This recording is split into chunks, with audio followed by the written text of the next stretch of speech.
The NBA, guys, after what was 55 days, the news came today. It is officially official that Kevin Durant is staying in Brooklyn alongside Steve Nash as the head coach and what appears to be, as of right now, Kyrie Irving. Um, I've done this the last couple of times with you guys. I think now that there's a decision, Channing, why are you shaking your head? Can I get your thoughts, reactions on the end Now, I'll result? let you finish your sentence. I want you to finish your sentence. I don't want to interrupt. I think this is absolutely fucking ridiculous. Do you ever get like neither team? Okay, Joe Tsai is a billionaire for a reason. That means he's probably a cutthroat.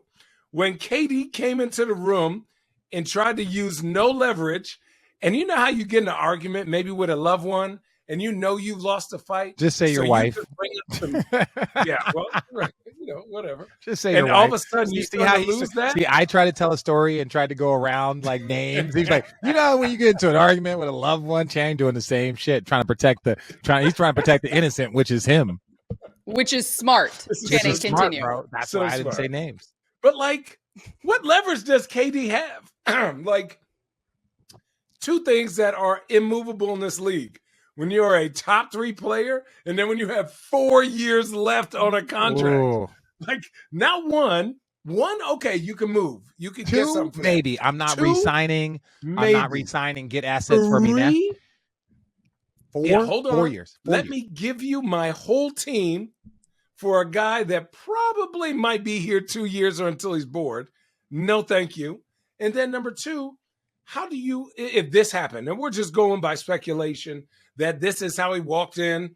Hey, if you don't get rid of Steve Nash and whoever else, I'm out of here. And Joe Tsai was like, "Bitch, do you know where I'm from?" I don't know if it went like that, Jenny. I'm gonna defend those guys here in this moment for and say I don't know if it went like that. He walked in just like he walked in like that. Hey, get me out of here. Shane Parrish on Twitter said this: "Good judgment mostly reveals itself as inaction." Think about that. Good judgment mostly reveals itself as an action. And the way I take that is that, like, I think there was a lot of emotions. I think there was a lot of things that happened this summer. Like, I love Kyrie, but I also look at Kyrie as one of the more intelligent people.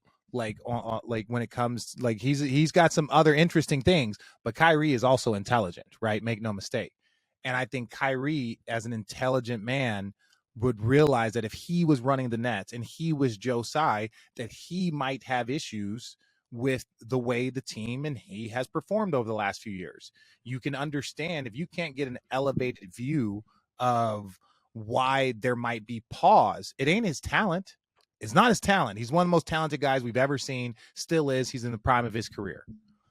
So I think there was just a lot of emotion when the season was over. There was a lot of emotion with how it ended. Don't forget, this is the New York media.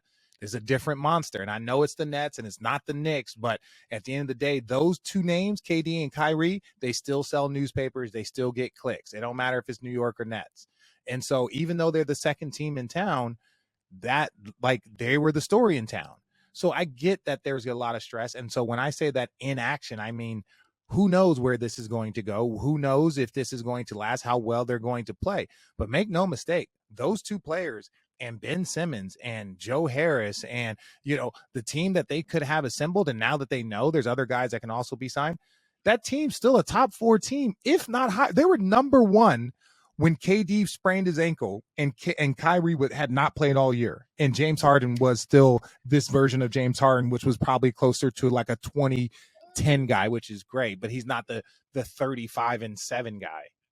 Guys, take me inside the locker room, and I mean this from the standpoint that's so cliche, but honestly, in this moment right now, given what has happened, because it became so public, which I'm actually going to address that conversation between Pat Beverly and KD on Twitter in a second with you guys, but can they still, to your point, they're a top 4 team with that roster right there, is what you're saying, before they even come together for training camp. Does anything need to be said? Does KD owe anyone anything in that locker room as teammates? They are. Also, they're not a top 4 team. Just FYI, they're not a top 4 team. Okay, well, we'll agree. Top 6, top 7, top 8. Okay, we'll agree to disagree. But again, prior to that injury last year, last year. Yeah, Prior to that injury, they were when Kevin Durant hurt and was out past it, they were the number 1 seed in the Eastern Conference, and they were playing terribly. So I'm just saying, if they're healthy to start the season, if they're at least healthy out there, to say that they would be 4th, even with a little bit of the chaos. One, KD's going to play. Sorry, Allie. Now KD's going to play trying to get traded, so he's going to play well. Like, he's going to try and like play at his value and seem motivated. Kyrie is playing for another contract. Kyrie is like, yo, I'm on a single contract. Either my dollars are going to look real small, or I'm going to prove to the Nets that I'm worth another 3 years, and then we can move forward happily back in Brooklyn. So I just look at it as they're motivated. Do you guys truly think that they are one happy family and one happy unit, and it's not going to be like an eggshell environment? No. I think Kyrie and KD are hoopers. Whether they like you or not, they're going to go do their thing. If you watch them play, whether you're their best friend or not, they're not going to pass you the ball. They going to shoot that bitch. So, like, to me, and that's the total joke, right? They play the game the right way, but hooping is very different. They are so good. They're able to turn that off. Extra stuff off when they play. That's their therapy. Yeah, and we see it all the time, right? Yeah, because this is the part where, like, I don't know. I'm saying today what I believe. This is the part where you see the NBA as a job, right? Like you saw Winning Time. Kareem's going to go out and get his 30 and 12, right? And they're going to win the game. Like, he's going to go out there and do his job. All the extra stuff, that stuff then goes to the side. There's a difference between a player playing well and doing a job, right, and a player that is committed to a franchise and moving forward, and there's a difference, and you can see it because people look at this with superstars and think that, like, oh, there's a commitment because the town and everyone's buying their jersey. He's playing the same game as a guy like Drew Holiday, who's averaging 15 a game. Drew's looking at this in Milwaukee like, I'm going to play my basketball wherever I'm at. It don't matter if it's New Orleans, if it's Philly, if it's Milwaukee. Like, that's my job. That's what I do. And so I think a guy like Kevin Durant, he just starts doing his job, right? Yeah, I'm going to get 30 and 10. If y'all can't coach around it, if y'all can't do this, I'm not going to let what was Bron doing at the end of the season? I'm going to go give you 30. I'm going to go give you 40. I'm going to go do my fucking job, right? Like, if we win. Let's be honest, though. Not every player is like that. And I'm not just talking about role players. I think KD and Kyrie are.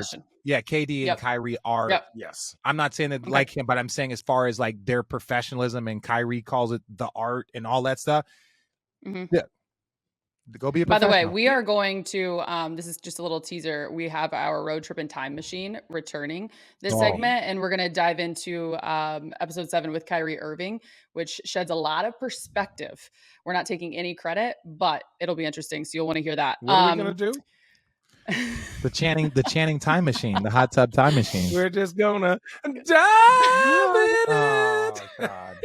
People love that too. Randomly, people love that too. Hey, that Trey Songz be hidden. Listen, okay, before we finish, we got some more kids. Before we finish this conversation, this morning, obviously, the news came out, and Pat Beverly tweeted, Y'all can sit and don't say nothing, but that ain't cool. It's dudes with families out here who haven't got a job because of this KD shit.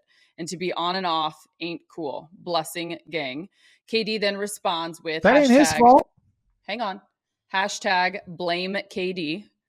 Fair. To which Pat Beverly responds with, damn, gang, who said I was talking about you? I'm speaking of how it was done. Both sides need to keep that private, but noted.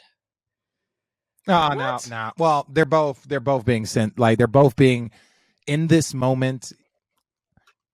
That's not KD's fault. That's not KD's fault. KD's allowed to live his life. Like, KD shouldn't be sitting there thinking, hey, when I go and request a trade, I need to make sure that it's done in a manner that other people can get jobs. And what?